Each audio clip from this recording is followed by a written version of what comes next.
I was 65 years old when I heard them whispering about selling my house while I was still alive. I was standing at the top of the stairs, my hands gripping the banister, so hard my knuckles turned white. My son and his wife didn't know I was home early from the grocery store. Their voices drifted up from the living room like little knives cutting through the quiet. "She'll never know," my daughter-in-law, Amanda, said with a sly laugh.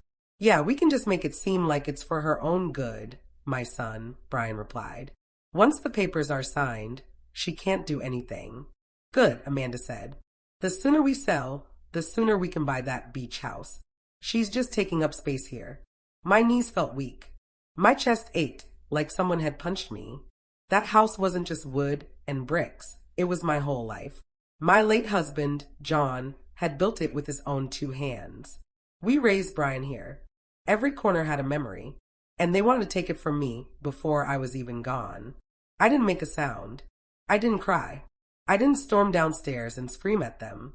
Instead, I stepped back into my bedroom, closed the door, and sat on my bed in the dark. That night, I wrote a letter. Not a regular letter. A letter that would make their plan impossible to pull off. A letter that would start a legal war they could never win. But what I didn't know then was that by sending it, I wasn't just protecting my house. I was about to blow apart every single relationship in my family. It all started months before that night. I wasn't always alone. After John passed away 5 years ago, my life changed overnight. I went from sharing coffee every morning with the man I loved to eating toast in silence. Brian started visiting more often after the funeral. At first, I thought it was because he wanted to make sure I was okay. I thought maybe losing his father had made him realize how short life is, and that he wanted to spend more time with me. But soon, the visits became different. They weren't about me anymore. They were about the house. "Mom, this place is too big for you," he'd say, glancing around the living room like he was appraising it. "Don't you think it's time you moved somewhere smaller?" I'd smile politely. "I like my home, Brian. Your father built it."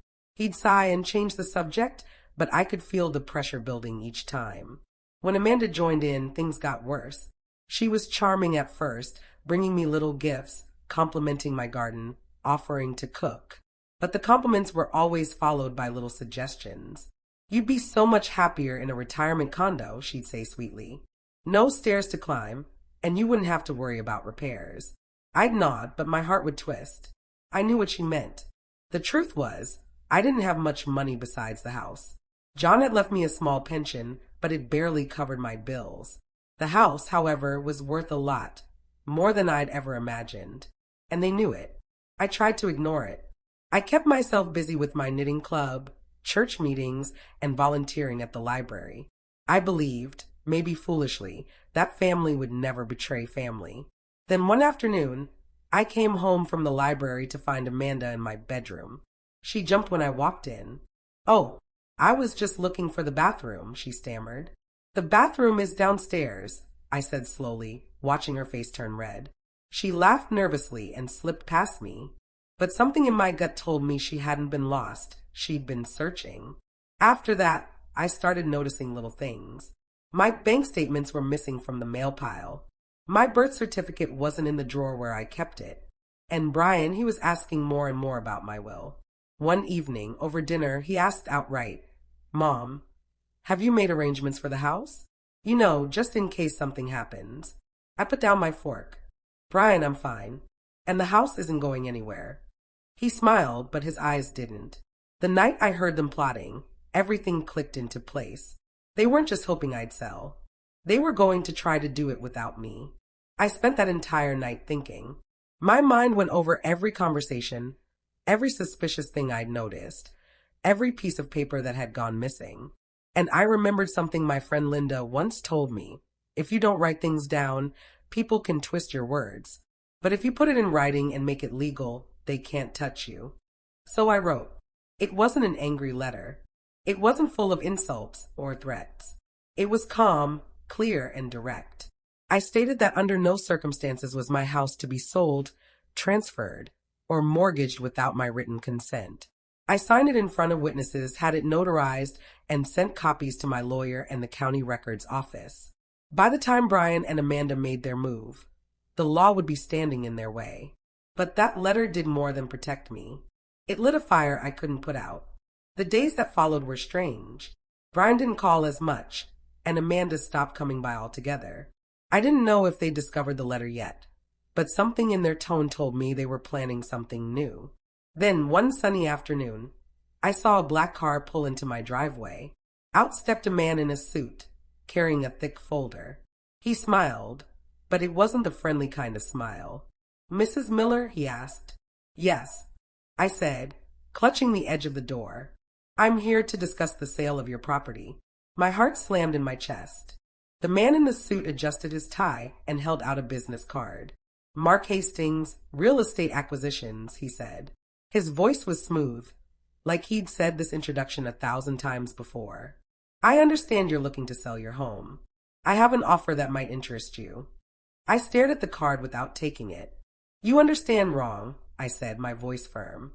"I'm not selling my home." He chuckled politely, as if I were a child who didn't understand the rules. "Mrs. Miller, I've been authorized to make a very generous offer. Above market value. Cash. No inspections, no delays. You'd have the money in your account in a week." I didn't blink. "And who authorized you to make this offer?" He paused just long enough for me to know the answer before he spoke. "Your son, Brian Miller, and his wife, Amanda." My stomach twisted. It was one thing to overhear them whispering in the dark. It was another to have a stranger stand on my doorstep, confirming it. "I think you should leave," I said, gripping the edge of the door. He didn't move. "Mrs. Miller, you should know that once the papers are drawn up, it's better to cooperate. It'll make the process easier for everyone." Easier? I almost laughed. Easier for them, maybe. Not for me. Not for the woman who had cooked countless meals in this kitchen, planted roses in the front yard, and held her husband's hand for the last time in the upstairs bedroom. I leaned forward, meeting his eyes. "Mr. Hastings, if you set one foot on this porch again, you won't be talking to me. You'll be talking to my lawyer. And the sheriff." Something in my voice must have reached him. His polite smile wavered, and for the first time, I saw something flicker in his eyes, annoyance. Without another word, he slid his card into the doorframe and walked back to his car. I shut the door and locked it. That night, I sat at my kitchen table, staring at the card he'd left. My mind was spinning. This wasn't just a casual idea in Brian's head anymore. They had a plan. They had hired someone. They were moving fast. The quiet of the house felt heavier than usual. I thought of John. He would have been furious. He would have stood in front of this house with a baseball bat if he had to. But I wasn't John. I didn't have his strength or his height. All I had was my determination and a letter. And then I remembered something else. My friend Linda's cousin, Marcy, had been through something similar. Her nephew had tried to take her property by claiming she was mentally unfit. He brought in doctors, lawyers, and even fake witnesses. The memory made my blood run cold. What if that was their next move? The next day, I decided to visit my lawyer, Mr. Benson. He was an older gentleman with a slow, steady voice that made you feel like nothing could shake him. When I told him about the visit from Mr. Hastings, he leaned back in his chair and steepled his fingers. "Mrs. Miller, I'm going to be honest with you," he said. "If they can't sell the house through you, they may try another route. Guardianship, power of attorney, anything that gives them legal control." I felt the air leave my lungs. "But I'm fine. I take care of myself. I cook, I clean." He nodded. "I know that. You know that. But in court, it's not about what you and I know. It's about what they can prove, or make it look like they can prove." A cold shiver ran down my spine. "So what do I do?" I asked. He leaned forward. "We strengthen your position. Medical evaluations, witnesses, a written statement of capacity. And we keep every piece of paper locked up tight." I left his office with a folder full of instructions and a mind full of questions. How far would Brian and Amanda go? For a few weeks, things were quiet. No calls from Brian, no surprise visits from Amanda. I started to think maybe, just maybe, the letter had scared them off.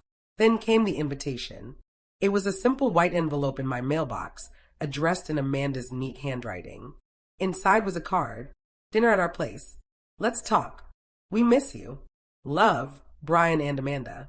My first instinct was to rip it up, but something in me wanted to see their faces. I wanted to look them in the eye and know exactly what they were planning. When I arrived at their house that Friday evening, everything looked perfect.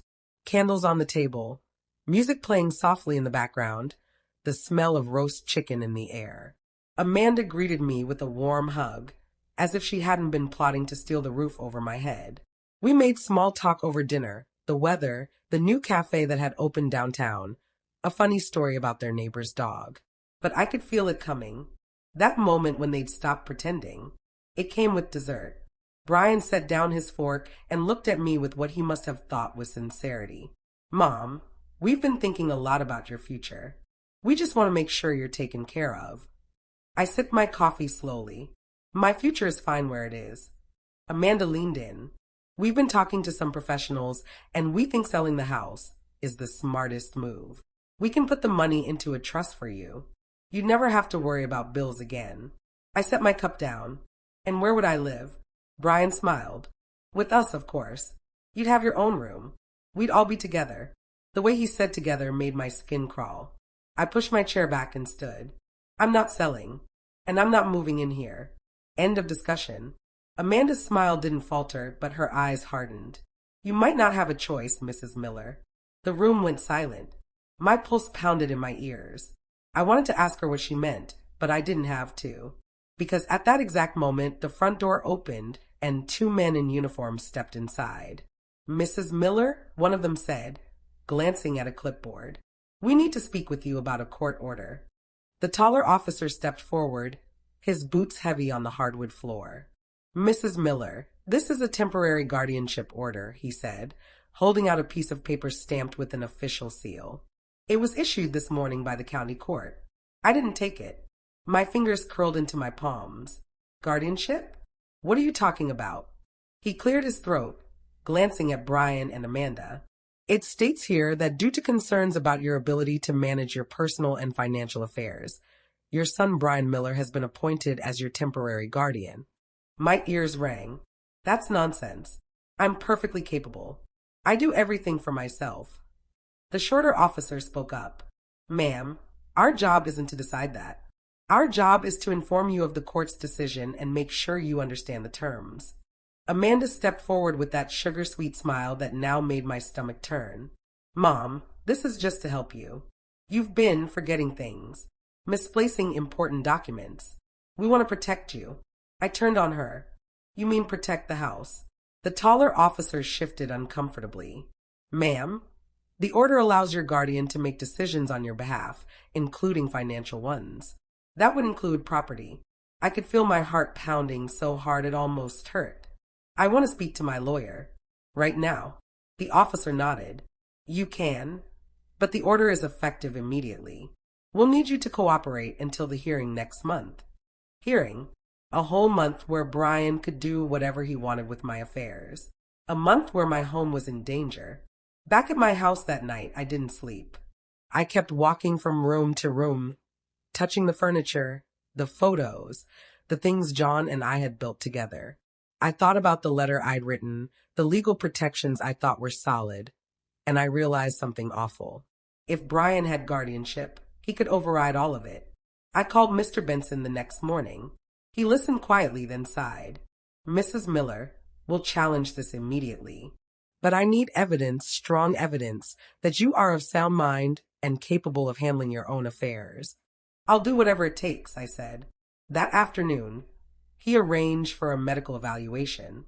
The doctor, a brisk woman with sharp eyes, asked me question after question. The date, the president's name, where I was born, the details of my daily routine. She made me do memory exercises and solve puzzles. When she left, she smiled slightly. You seem perfectly fine to me, Mrs. Miller. I'll send my report to your attorney. For the first time in days, I felt a flicker of hope. The next week was quiet. Too quiet. Brian didn't call, Amanda didn't visit, and no strangers came to my door. I kept busy in my garden, trimming the rose bushes and watering the tomatoes. But my mind never stopped racing. I couldn't shake the thought that this calm was a setup. like they were holding their breath, waiting for the right moment to strike again. And then one afternoon my phone rang. The caller ID showed an unfamiliar number. Mrs. Miller, a woman's voice said. Yes, this is Karen from Millstone Realty. I just wanted to confirm your closing date for the sale of your property next week. The watering can slip from my hand, spilling across the porch. What did you just say? She hesitated. Your son, Brian, signed the contract as your legal guardian. The buyers are scheduled to take possession next Friday. We just need you to sign a few final papers. I hung up without another word. My hands were shaking so badly I could barely hold the phone. Next Friday, 1 week, and they would have my house. I didn't have time to think. I grabbed my keys, my purse, and the folder Mr. Benson had given me, and I drove straight to his office. When I burst through his door, he looked up from his desk in surprise. Mrs. Miller, what? They're selling my house, I said, my voice cracking. Next week. His eyes narrowed. Then we don't have a week to wait for the hearing. We're going to court tomorrow morning.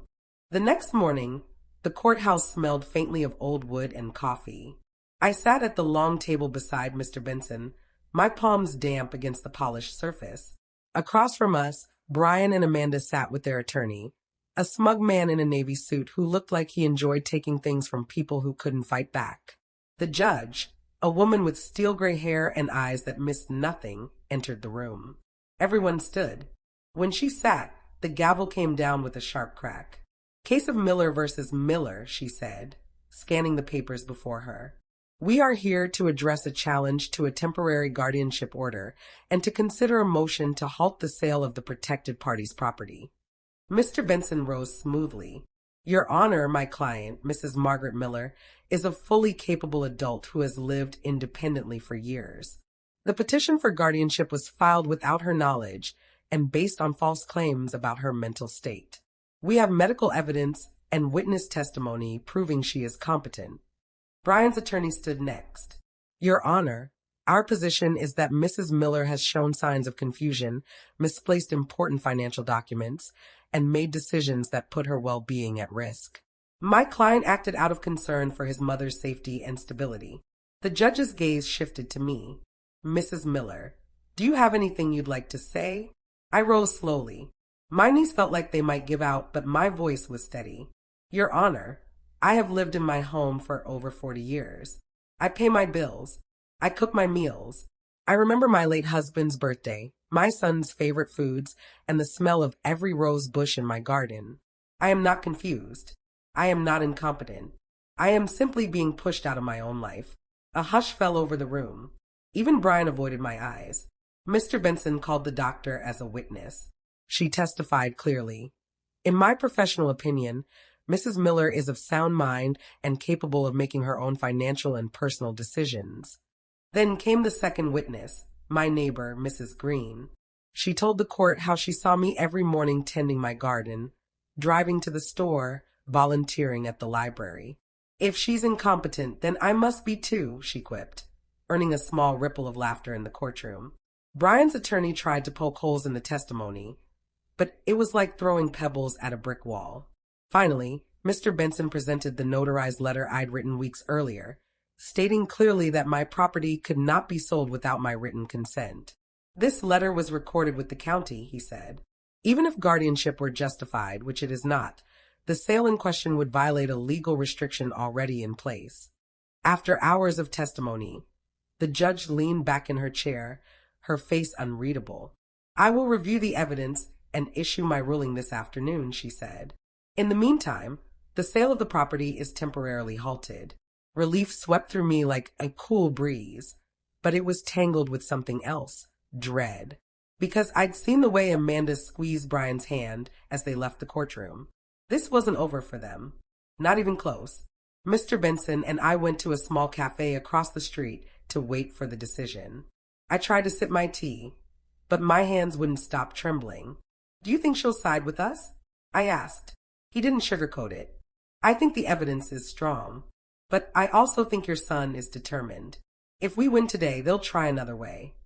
I stared out the window at the courthouse steps, where Brian and Amanda stood talking in low voices. Amanda glanced toward the cafe, and for just a second, her eyes locked on mine. The corners of her mouth curved up in a smile that wasn't friendly at all. At 3:15, we got the call. The judge ruled in my favor. Guardianship revoked. Sale blocked permanently. I wanted to cry with relief. I wanted to run home, lock the doors, and finally sleep without fear. But as Mr. Benson drove me back, I couldn't shake the feeling that this victory was only a pause in the storm. And I was right. When we pulled into my driveway, my front door was standing wide open, sent a jolt through my chest. Mr. Benson slammed the car into park, and we both rushed up the steps. "Stay behind me," he said, pushing the door fully open with one hand. The air inside felt wrong, stale, heavy, as if someone had been here for hours. My living room looked untouched at first glance. The couch pillows were still in place, the rug still centered. But then I saw the small drawer under the coffee table hanging open, papers spilling out. I clutched the doorway. That's where I keep my file box. We moved through the house room by room. The kitchen was fine, the dining room untouched. But in my bedroom, the top drawer of my dresser was open, and the tin box where I kept personal letters was gone. My heart sank deeper with every step. In the study, the desk drawers had been rifled through. The locked cabinet where I kept old photographs and John's tools had been forced open. The latch hung broken, swinging loosely. "Mrs. Miller," Mr. Benson said, his voice low, "we need to call the police right now." I nodded. But my eyes kept darting to the one thing that wasn't missing, the framed photo of John and me on our wedding day. It sat exactly where it always had, untouched, almost as if whoever was here wanted me to see what they left behind. The police came within minutes. A tall, broad-shouldered officer took notes while his partner dusted for fingerprints. "Looks like they were looking for something specific," the officer said. "Anything important missing?" I told him about the tin box and the file drawer. He asked what was inside. "Old letters, some legal papers, maybe nothing worth stealing to anyone but me," I said. The officer exchanged a glance with his partner. "We'll dust the rest of the rooms and see what we get. In the meantime, you should stay somewhere else tonight. Just in case." I wanted to argue, but my nerves were shot. The thought of sleeping in that house with someone's footsteps still fresh in my carpet made my skin crawl. That night, I stayed at Linda's place. She made me tea and let me borrow one of her spare rooms. We sat at her kitchen table until midnight, going over every possibility. "Margaret, you know it was them," she said. "I can't prove it," I replied. "You don't have to prove it to me. But they know you've beaten them in court, and they're not done. They're after something." I stared into my tea, thinking about the missing tin box. There were things in there I hadn't touched in years. Old correspondence between John and me. A letter from my father, a few property papers we'd never used. Nothing that would make sense to anyone else, unless they were looking for leverage. The next morning, I went back to my house with the police escort to pick up some clothes and essentials. The place felt even colder than before. I grabbed a suitcase and started packing. As I was leaving the bedroom, something caught my eye. On the nightstand, next to my lamp, sat a plain white envelope. I hadn't seen it the night before. My name was written across the front in Amanda's neat, looping handwriting. I opened it slowly. Inside was a single sheet of paper with just 7 words. "This house will be ours. One way." I stared at the note in my hands, so long the words began to blur. "This house will be ours. One way." The handwriting was unmistakable, neat, slanted, a little flourish at the end of each letter. Amanda had written me dozens of birthday cards and thank you notes in that same script. But this wasn't a card. This wasn't a thank you. This was a threat. I slipped the note back into the envelope, my fingers trembling. I didn't want to give the police an excuse to say it was inconclusive or circumstantial. This was evidence, and I needed to protect it. The officer who'd escorted me to the house poked his head into the room. "You ready, ma'am?" "Yes," I said, slipping the envelope into my handbag. "I've got what I need." We left, locking the door behind us. But as I walked down the front steps, I glanced back at the house, the place where I'd raised my son, where I'd shared coffee with my husband every morning for 40 years, and I knew one thing for certain. Amanda wasn't bluffing. Back at Linda's house, I laid the envelope on her kitchen table. She leaned forward, reading the note twice before looking up at me. "They're not even trying to hide it anymore," she said. "No," I replied. "And if they're bold enough to leave a note in my bedroom, they're bold enough to do anything." We sat in silence for a while, the only sound the ticking of the clock on the wall. Finally, Linda spoke again. "So what's the plan?" I shook my head. "First, I want Benson to see this. Then I'm going to the police. And after that," I took a deep breath. "After that, I'm going to make it legally impossible for them to ever touch this house. Not in my lifetime. Not after I'm gone." Mr. Benson's office smelled faintly of lemon polish when I walked in the next morning. He adjusted his glasses as I placed the envelope on his desk. When he read the note, his brow furrowed. "This is harassment, plain and simple," he said. "And it's also valuable evidence. It shows intent." "Can we use it?" I asked. "Oh, we'll use it," he said, slipping it into a clear plastic sleeve. "But we'll also get ahead of them. If your goal is to keep the house out of their hands forever, we have several legal options.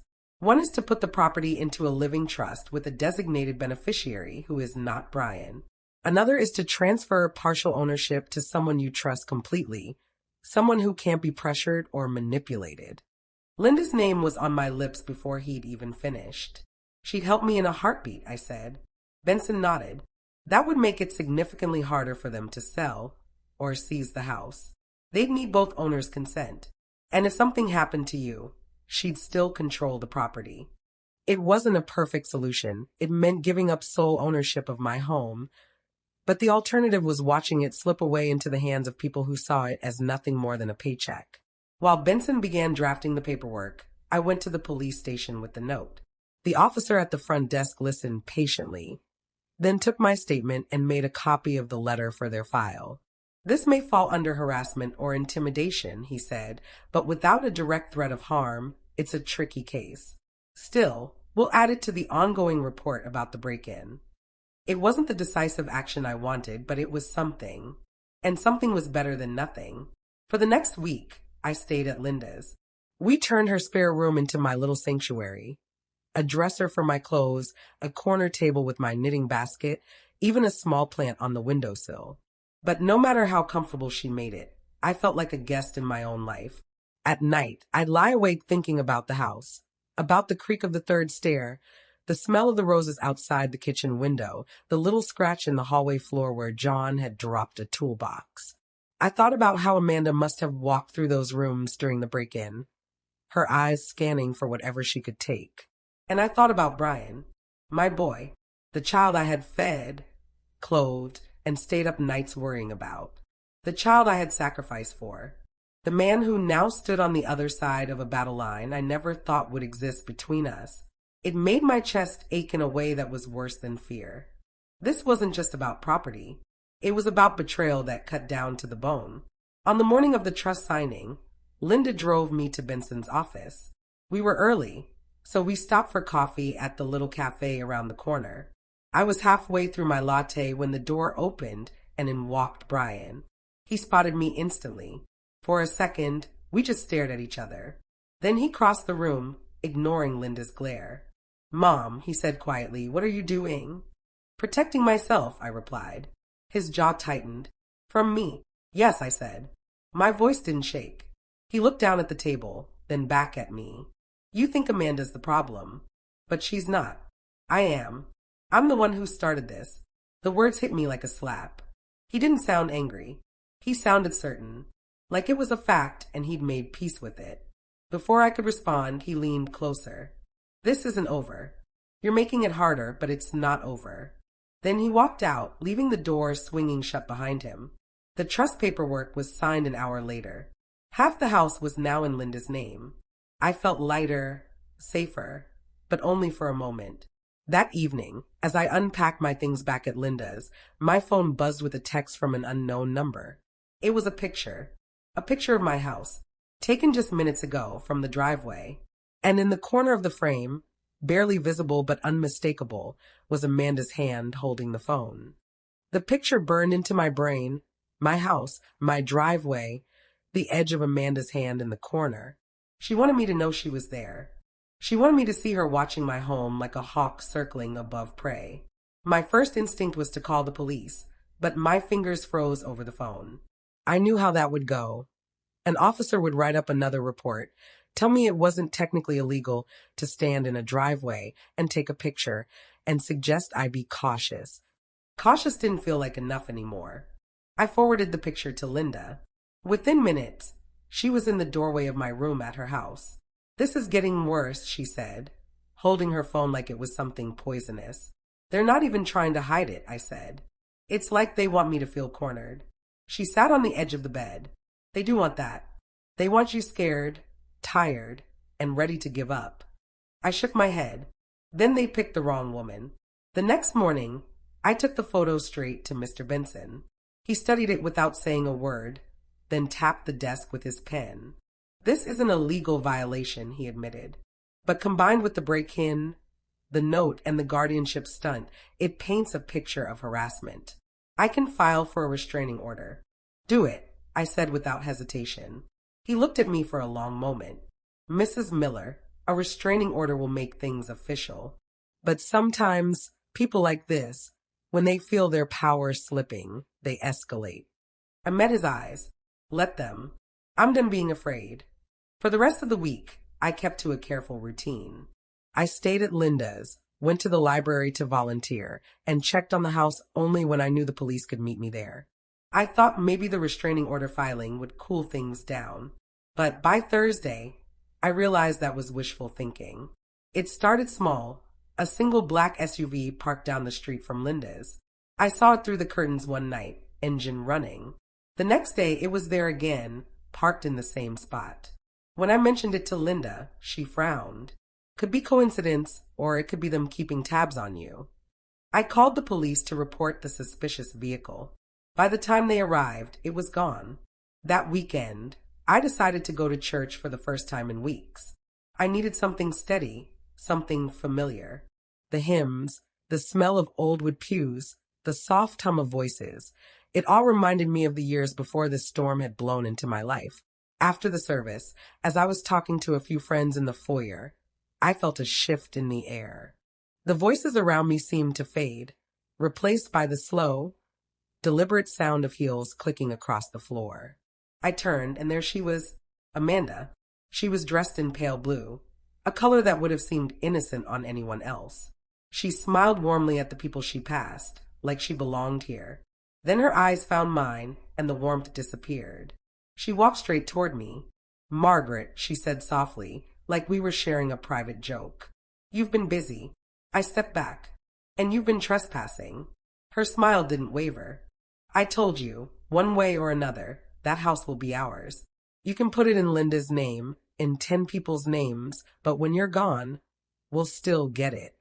The words slid into me like ice. I didn't respond.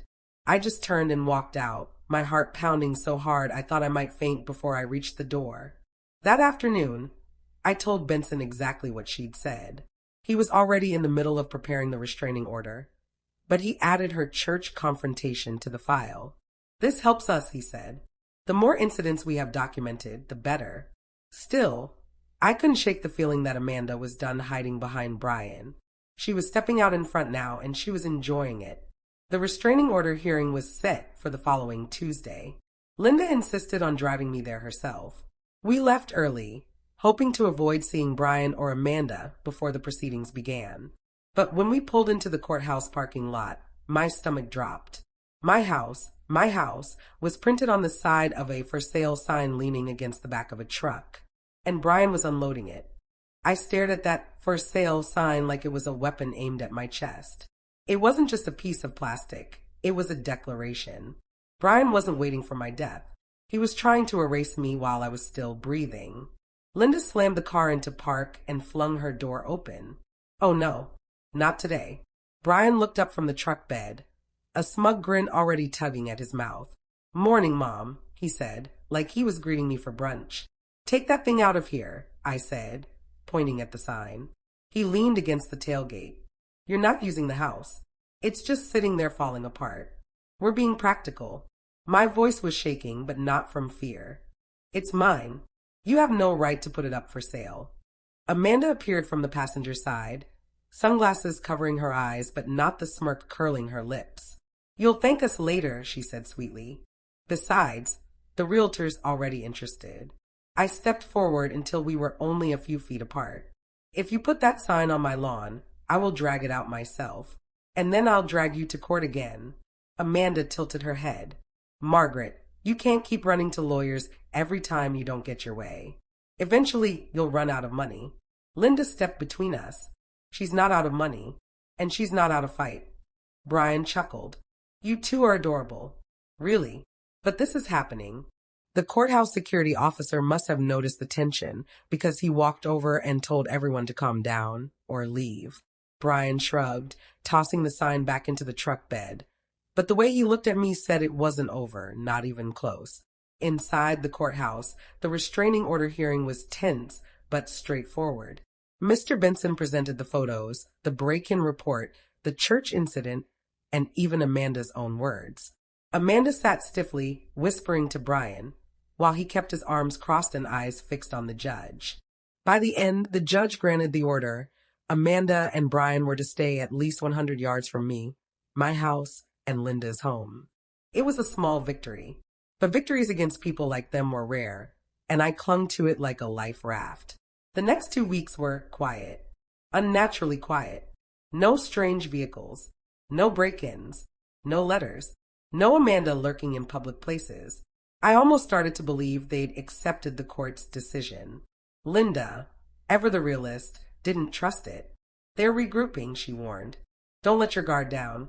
I didn't, but I also allowed myself to breathe a little. I even dared to return to my own house for a full afternoon, tending the garden that had grown wild in my absence. The smell of earth and roses reminded me of all the years before betrayal had become my shadow.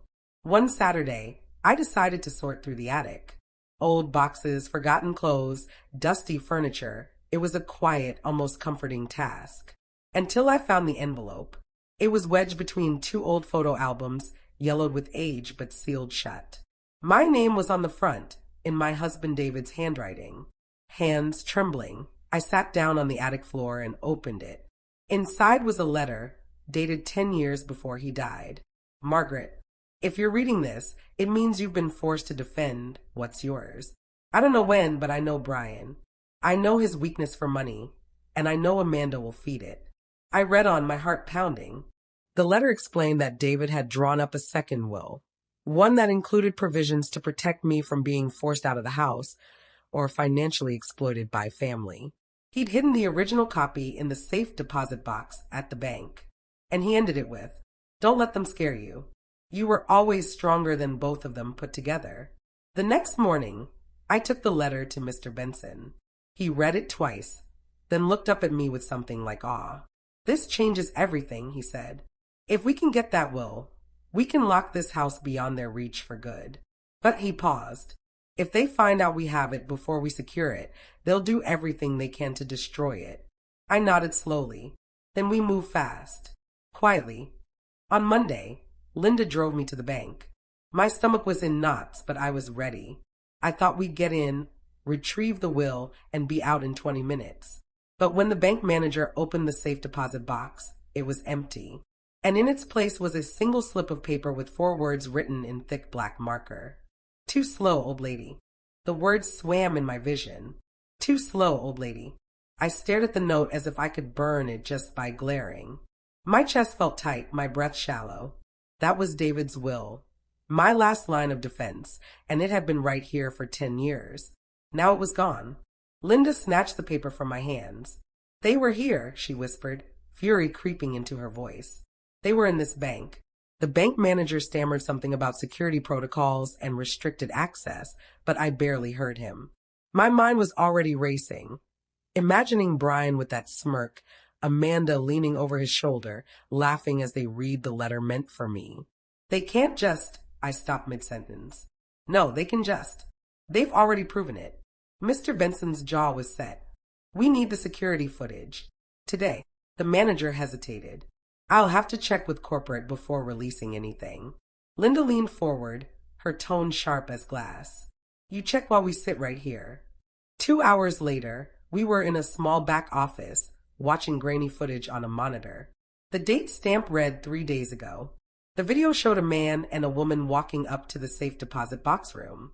They were wearing baseball caps and masks, but I didn't need faces to know who they were. The way the woman tilted her head when she spoke to the clerk, Amanda's signature smug gesture. The man kept his head down, but his posture, that slouched, careless way of moving. Brian, even through the poor resolution, the sight made my stomach turn. The footage didn't show them opening the box. Privacy rules blocked that, but it showed them leaving, the man's pocket bulging slightly, and Amanda holding a small envelope like a trophy. The drive home was silent, except for the hum of the tires. Linda finally spoke. They know exactly what that will mean. They wouldn't risk a federal crime for anything less. Mr. Benson in the back seat was scribbling notes. We've got them on video. It's not perfect, but it's enough to get the FBI interested. Bank fraud, identity theft, theft of secured property. This could put them away for years. I should have felt relief. Instead, all I felt was the heavy, gnawing fear that the will was already gone, burned, shredded, erased from the earth. And without it, all we had was my word against theirs. The quieter days that followed were filled with nothing but phone calls, paperwork, and tense meetings. The FBI agent assigned to the case, Agent Carter, was polite but cautious. We'll investigate, he said. But be prepared, if the document's destroyed, it might not change your property case. I tried to keep my mind busy. I baked. I read old letters from David. I even returned to the garden again. But every time I bent to pull a weed or trim a rose, I imagined Amanda standing over me, taunting, "Too slow, old lady." One afternoon, while sorting through a kitchen drawer, I found another envelope, not from David, but from a lawyer's office in Chicago. The letter inside explained that David had once consulted on an out-of-state trust for my benefit. The trust, if it still existed, might hold similar protections to the lost will. I felt a flicker of hope. We decided not to tell Brian or Amanda about the trust. We'd seen how they reacted when they got wind of an advantage. This time, we'd stay silent until it was in my hands. Mr. Benson started the process to locate it. Linda kept watch on my house. I tried to keep breathing. 3 weeks passed. Then late one Thursday night, I was sitting in Linda's living room knitting when her phone buzzed. She frowned at the screen. "It's from your neighbor, Mrs. Porter." She read the text out loud. "Margaret, I don't want to alarm you, but I saw a moving truck in your driveway tonight. Men were carrying furniture out of your house." I dropped the knitting needles. "What?" Linda was already grabbing her keys. "They're getting your place." When we pulled up to my house, my front door was wide open. A moving truck idled in the street, its back half full of my furniture, boxes, and even the framed photos from my hallway. And there, directing the movers like a general on a battlefield, was Amanda. She saw me, smiled, and waved. "You're just in time," she called. "We're clearing the place out for the open house." "Amanda," I shouted, my voice shaking with rage. "What the hell are you doing in my house?" She didn't flinch. She didn't even look embarrassed. "Margaret," she said sweetly, "the house is practically sold. Brian, and I thought it would save time to start moving things out. You know, streamline the process." Linda was already out of the car, striding toward the truck. "Put that furniture back, now. This is illegal." Amanda's smile widened. "Actually, it's not." You see, she reached into her tote bag and pulled out a folded sheet of paper. "The house belongs to Brian now. This here is proof." She handed it to me like it was a gift. I opened it and felt the blood drain from my face. It was a quitclaim deed, dated 2 days ago, bearing what looked like my signature. "That's a forgery," I said, my voice low. Amanda tilted her head, feigning confusion. "Is it? Or did you just forget?" Linda snatched the paper from my hands. "This is laughably fake. The notary seal is printed, not embossed. You're going to prison for this." Amanda laughed, not the nervous kind, but a rich, delighted laugh that made the movers pause. "You think the cops will care? We have the will, we have the deed, and soon we'll have the sale money. You'll be lucky if you get to keep your tea set." The standoff escalated quickly. Linda called 911 while I stood in the driveway, my fists trembling. Amanda barked orders at the movers to keep going. One of them hesitated. "Ma'am, I don't want trouble." Amanda's voice snapped like a whip. You're getting paid. Load the truck. The sound of sirens in the distance made her expression shift. Just a flicker, but I caught it. She didn't expect me to call the police so fast. When the patrol car pulled up, 2 officers stepped out. One of them, Officer Hayes, recognized me immediately. We'd met at a neighborhood watch meeting years ago. What's going on here, Mrs. Collins? He asked. She's stealing my belongings, I said, pointing at Amanda. And she's using a forged deed to claim my house. Amanda interrupted with practiced innocence. Officer, my husband inherited this home from his father, and we have the paperwork to prove it. This woman is confused. The officers took statements, examined the deed, and made a few notes. But because it was a civil matter and not a clear-cut burglary, they said it would have to be handled in court. That didn't stop them from ordering the movers to unload my furniture and put it back in the house. Amanda watched, her face tight with fury, as every chair, lamp, and box was carried back inside. Before she left, she leaned close enough for me to smell her perfume. Enjoy your little win, Margaret. It's the last one you'll get. The next few days were tense, but strangely quiet. Linda stayed over most nights, and we made lists of every legal document, every witness, and every shred of evidence we could find. Mr. Benson pushed the forged deed into the county recorder's fraud division. The FBI followed up about the stolen will. I tried to focus on the trust in Chicago, my one potential lifeline. 3 days later, Mr. Benson called. Good news. The trust exists, and it was never touched. It's still in your name. If we can activate it, we might be able to shield your assets before the next hearing. It felt like sunlight breaking through clouds. For the first time in weeks, I allowed myself to exhale. Maybe, just maybe, I could survive this. That night, Linda made a roast, and we sat in my dining room, eating like normal people. We even laughed a little. After dinner, I took a slow walk through the house, touching the furniture, the walls, the photographs, everything that still felt like mine. But when I stepped into the living room, I froze. The coffee table was gone. In its place sat a plain brown envelope. I picked it up. Inside was a single sheet of paper. Typed, no signature. It read, "You think the trust will save you? We already know where it is, and we'll get to it before you do." My hands trembled as I read the note again, this time out loud to Linda. "They know about the trust," she whispered, her face draining of color. "No one should know," I said. "Not unless they've been spying on us." Linda scanned the windows, the corners of the room, like she expected someone to be standing there in the shadows. "Margaret, what if they've bugged your house?" The idea hit me like a blow to the ribs. The arguments, the late-night talks with Mr. Benson on speakerphone, the whispers about Chicago. They might have heard everything. Linda pulled her phone out. "We need a sweep. Now." Within 2 hours, a private security technician named Curtis showed up with a black case full of gadgets. He moved room to room, waving a handheld scanner along walls, under tables, inside vents. In the guest bedroom closet, the scanner beeped. Curtis pulled down the top shelf liner and found a tiny black cylinder no bigger than my thumb. A bug. We found 2 more, one behind the curtain rod in the living room, another under the lip of the kitchen counter. Curtis's face was grim. "These aren't cheap toys. Whoever planted them knew what they were doing." I sat on the couch, my chest tightening.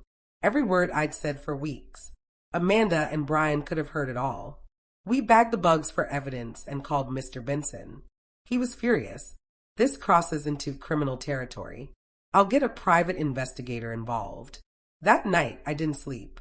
I lay in bed listening for every creak, every car passing outside, wondering if one of them was sitting in the driveway with binoculars. Linda stayed up late in the kitchen, reading legal case files, making coffee like it was a weapon. At 3 a.m., I finally dozed off, only to wake up to the sound of a soft knock at the door. Linda got there first. She opened the door just a crack. No one was there. Only a small cardboard box sat on the porch. Linda brought it inside. We set it on the counter. No return address, no label. Inside was a stack of photographs. They were all of me, some taken from across the street, others through my own windows. One, in particular, made my stomach twist, me sleeping in my recliner, blanket pulled up to my chin. Linda covered her mouth. Margaret, this isn't just intimidation. This is obsession. The next morning, Mr. Benson arranged for us to stay at a secure apartment complex under one of his firm's corporate leases. Don't tell anyone the address, he said. We'll meet there to discuss the trust activation. Packing felt strange, like I was abandoning the house to vultures. But I reminded myself, it was just a building. My real fight was for justice. The first few days in the apartment were quiet, peaceful even. No trucks pulling up, no strange knocks at 3 a.m. Linda and I cooked pasta, watched old movies, and tried to pretend the world outside wasn't sharpening its knives. On the fourth night, Mr. Benson came over with a briefcase. I've got the papers ready for the trust activation, he said, setting them on the coffee table. Once you sign, your funds will be shielded under Illinois jurisdiction. Even if Brian and Amanda win the local property case, they can't touch this money. It was the first time I'd truly smiled in weeks. Let's do it. He handed me a pen, and just as I bent over to sign, there was a sharp knock at the door. 3 loud, deliberate bangs. Mr. Benson froze. Linda set down her coffee. Through the peephole I saw them. Brian, Amanda, and a man I didn't recognize, tall, dark suit, holding a leather folder.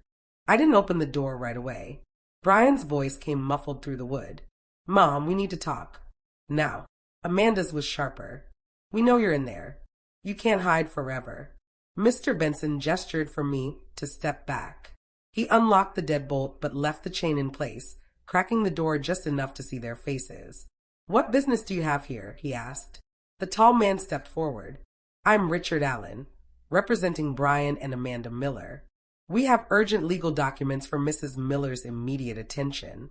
You can leave them at the door, Benson said. Allen's lips curled in something that wasn't quite a smile. These require her signature. In person. Today. I stepped into view. If you think I'm signing anything without my lawyer present, you've lost your minds. Brian's jaw clenched. It's not like you've been reasonable, Mom.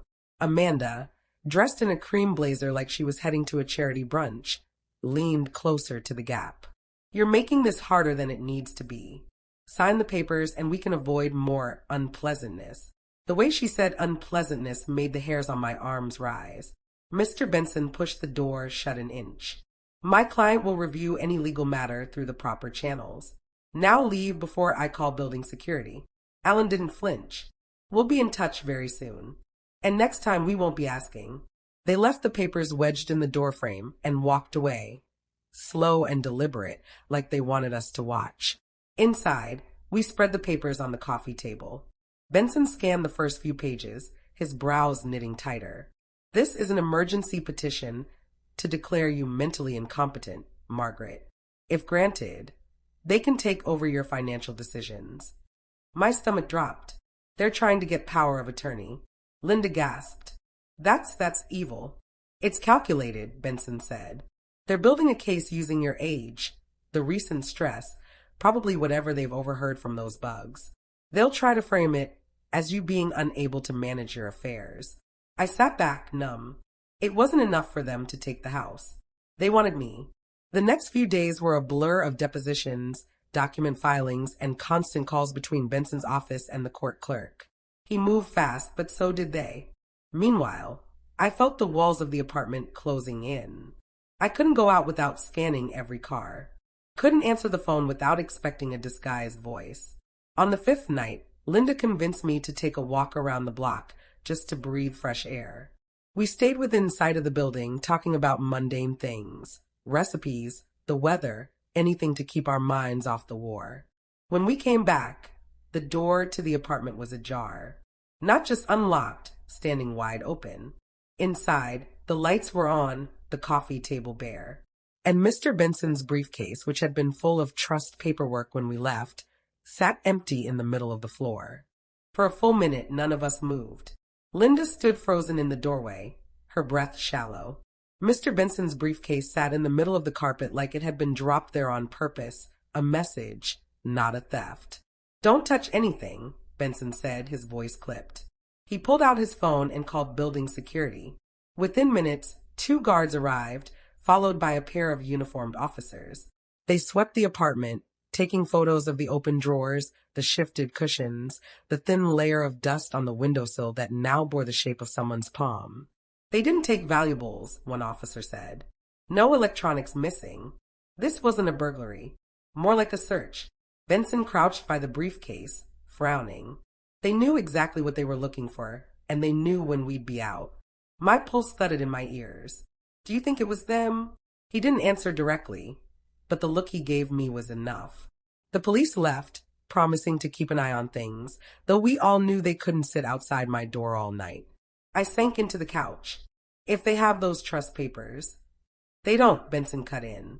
I've kept the originals locked in my office safe. What they stole was a draft copy. It's useless in court.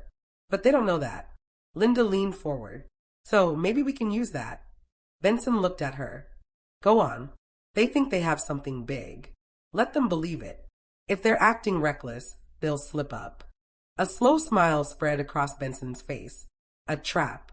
We spent the next day in careful preparation. Benson arranged for a friend in private investigations, a wiry, sharp-eyed woman named Carla, to follow Brian and Amanda discreetly. Meanwhile, I handwrote a letter, making it look like a draft of a confession, that I was too tired to manage my affairs and was considering signing over control.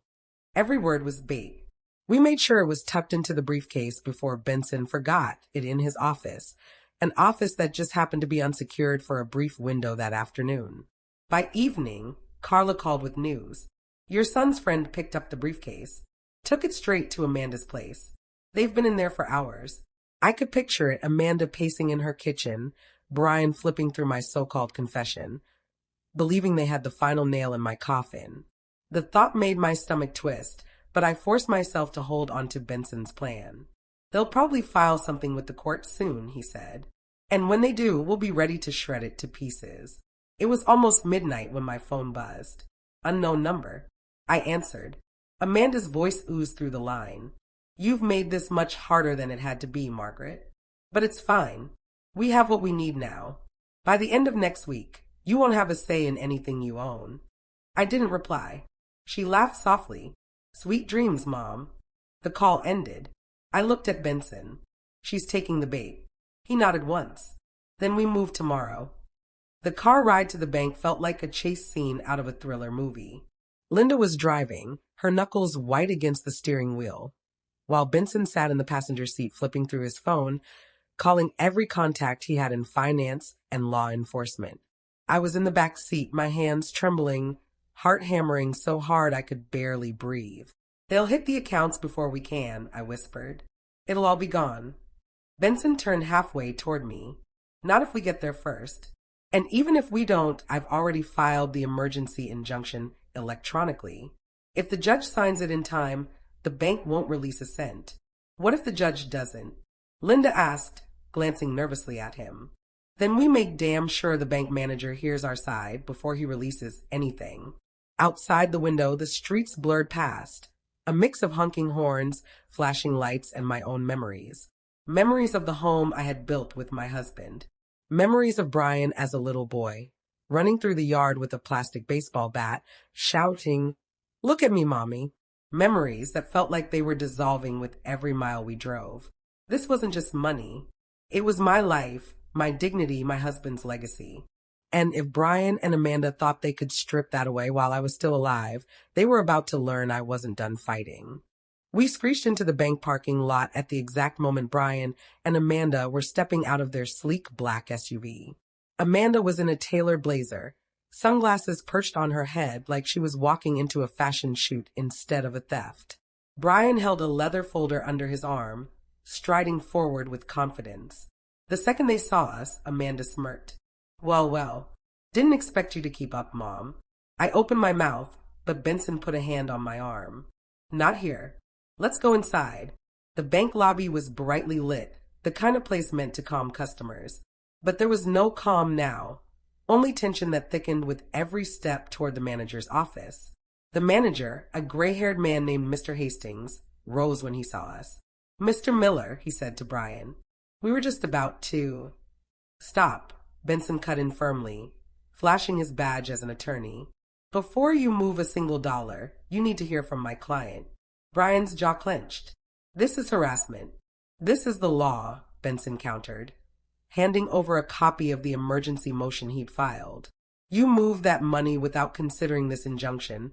You're complicit in fraud. Hastings scanned the document, frowning. Amanda leaned in. That paper means nothing. Margaret already signed over her rights. We have her confession. That confession, Benson said smoothly, was stolen during an illegal break-in. And we have a recording of you admitting exactly that. Hastings' eyes widened. Is this true? Amanda stammered. That's ridiculous. Benson reached into his briefcase, pulled out the recorder, and pressed play. Amanda's voice filled the office. That little paper in front of us is proof she can't manage her own life. We'll show the judge, and then we'll show the world. The silence that followed was deafening. Hastings sat back, lips pressed thin. I'm freezing all accounts until the court sorts this out. Brian slammed his fist on the desk. You can't do that. That's our money. No, I said, my voice finally breaking free, strong and steady. It's my money, my home, my life, and you've already taken enough from me. Brian's face twisted with rage, but Amanda grabbed his arm, hissing, not here. They stormed out of the office, cameras flashing in the lobby. Carla had arranged for reporters to be waiting, and as Brian shoved past them, shouting about conspiracies, every word was captured. Benson turned to me, his expression softer now. We've stopped the bleeding, but the trial will decide the rest. 2 weeks later, the courtroom was packed. Neighbors, reporters, even old friends I hadn't seen in years filled the benches. Word of the scandal had spread fast, and people wanted to see the showdown. Brian and Amanda sat across the aisle, their lawyer whispering frantically to them. Amanda wore a dark suit, her hair tied tight, her lips pressed into a thin line. Brian looked pale, sweat gathering at his collar. When the judge entered, the room fell silent. Benson rose. Your Honor, what we present today is not just a case of financial fraud, but of betrayal. My client, Margaret Miller, a widow of 65, has been the victim of her own family's greed. He laid out the evidence piece by piece. The stolen draft, the break-in, the recorded admissions. Each word landed like a hammer. Each exhibit another nail sealing Brian and Amanda's fate. When it was Amanda's turn to testify, she tried to twist the narrative. Margaret is confused. She's not capable of managing her affairs. We were only trying to protect her. Benson's eyes gleamed. Protect her? By stealing from her? By breaking into her apartment? By telling her, quote, by the end of next week, you won't have a say in anything you own? Amanda froze. She hadn't realized Benson had recorded that late-night call, too. The courtroom erupted in whispers. The judge's gavel banged. Order. When Brian took the stand, he fared no better. He stumbled over dates, contradicted Amanda's story, and grew more agitated with every question. Finally, Benson leaned forward, his voice low but sharp. Brian, when you were a boy, did your mother ever refuse you anything you needed? Brian blinked, thrown off. What? No. She always gave me what I needed. And yet here you sit, trying to take everything she has left. Brian's face crumpled, but the damage was done. The jury saw it. The judge saw it. By the time closing arguments ended, the verdict was already written in their eyes. The ruling came swiftly. The judge declared the attempted transfer invalid, the accounts protected, and the house permanently secured under my name. But more than that, he reprimanded Brian and Amanda in open court. This is not just a matter of law, but of morality. Family is meant to protect each other, not prey on each other. Your actions were disgraceful. Gasps filled the room. Amanda bowed her head, her face red with fury and humiliation. Brian stared at the floor, unable to meet my eyes. When the judge ordered them to pay legal fees and penalties, Amanda nearly collapsed into her chair. It was over. Outside the courthouse, reporters swarmed again. Mrs. Miller, how do you feel? One asked. I took a deep breath, standing taller than I had in years. Betrayed, heartbroken, but also grateful, because in the darkest moments, I found out that strength isn't about fighting alone. It's about the people who stand with you when everyone else turns away. Linda squeezed my hand. Benson nodded with quiet pride. Carla leaned against a pillar, her smirk saying, "Told you so." I continued, my voice steady. "I hope anyone hearing this remembers kindness and empathy are worth more than money or property. But when people try to take those things from you, you fight. You fight with every breath you have, because your dignity is priceless." The cameras flashed. Reporters scribbled furiously. And for the first time in months, I felt truly free. Weeks later, life began to settle. I tended my garden again, the roses blooming brighter than I remembered. Neighbors stopped by with casseroles and warm hugs. Even strangers wrote me letters, saying my story gave them courage to stand up against their own bullies. We began at dawn. Mr. Benson arrived at my apartment with coffee, a stack of neatly organized files, and a look in his eyes that told me today was going to be either our biggest victory or our worst disaster. "Carla's been watching them all night," he said, setting the files down. "Brian called a lawyer friend at midnight. Amanda printed copies of your fake confession at 2 a.m. They're preparing to file today." "Perfect," I said, though my hand still trembled around my mug. Benson pulled out a small digital recorder. "We're going to get them on record admitting they used stolen documents. That's our bulletproof shield in court. And if they don't admit it," Linda asked from the kitchen, "then we push them until they can't help themselves," Benson said simply. The courthouse was bustling when we arrived. Benson had arranged for a hearing on a minor procedural motion. Nothing flashy, just enough to get us into the same building as Brian and Amanda. Carla texted as we were stepping through security. "They're here." Second floor conference room. We followed her directions, Benson moving with calm purpose, me clutching my handbag like it was the only anchor in a world determined to sweep me away. The door to the conference room was cracked open. Inside, Brian and Amanda sat with two lawyers, papers spread across the table. And there it was, my staged confession, sitting in the center like a prize turkey. Benson knocked lightly and stepped in. "Morning," he said, casual as if we just happened to pass by. Amanda's eyes flicked up, smug and cold. "Well, if it isn't the stubborn old lady and her babysitter." "Just thought I'd check in," Benson replied. "See what you've been up to." Brian leaned back, grinning. "We've been up to winning, Mom. You should probably start packing your things." Benson's voice stayed smooth. "Funny, because what you're holding there, that's stolen property." Amanda laughed. "Oh, please, you left it behind." "That's abandonment." "Not in the legal sense," Benson said. "Especially when you break into someone's apartment to get it." Her smile faltered. "We didn't." "You did," Benson interrupted, pulling a small envelope from his briefcase. "And here's the best part. Every word you say right now is being recorded. I strongly recommend you think before you brag." Brian's grin twitched, but Amanda's temper flared. "You think you're clever? That little paper in front of us is proof you can't manage your own life. We don't need to brag. We'll show the judge, and then we'll show the world." "Thank you," Benson said quietly, clicking off the recorder. Her eyes narrowed as she realized what had just happened. We left the room without another word. Benson's steps quickened as we moved toward the elevators. "That's it," he said.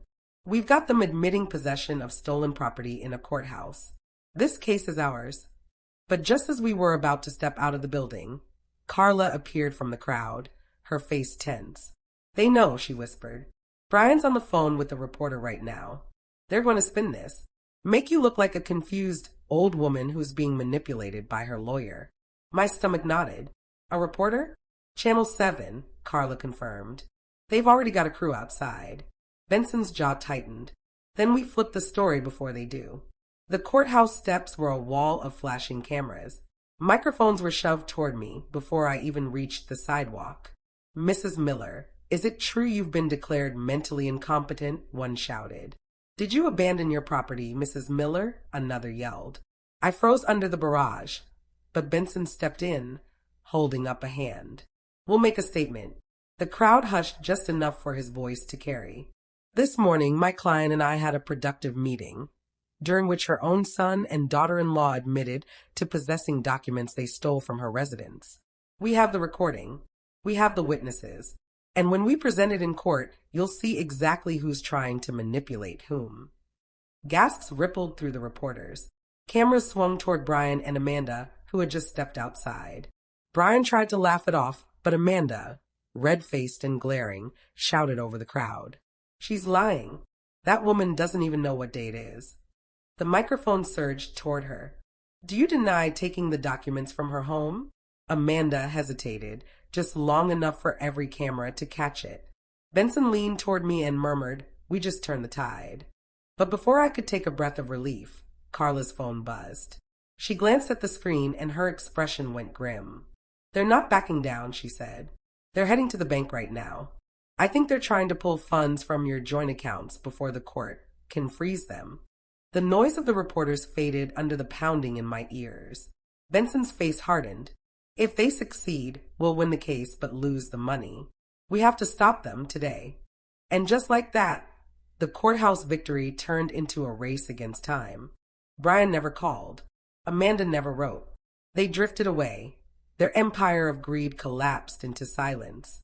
And though the wound of their betrayal would never fully heal, I had something stronger than bitterness: peace. I sat on my porch one evening, watching the sun sink low, painting the sky in gold and purple. Beside me, Linda sipped her iced tea, and Benson flipped through a newspaper headline that read, "Widow beats family in court. Letter that sparked a legal war ends in justice." I smiled faintly. The title was dramatic, but it wasn't wrong. "They whispered about selling my house while I was still alive," I murmured, "and they thought they could bury me. But instead, I buried their lies." Linda chuckled softly. "And you did it with class." Benson raised his glass. "To Margaret Miller, proof that revenge is best served legally." We clinked our glasses together. And for the first time in a long time, I felt the world was exactly where it needed to be.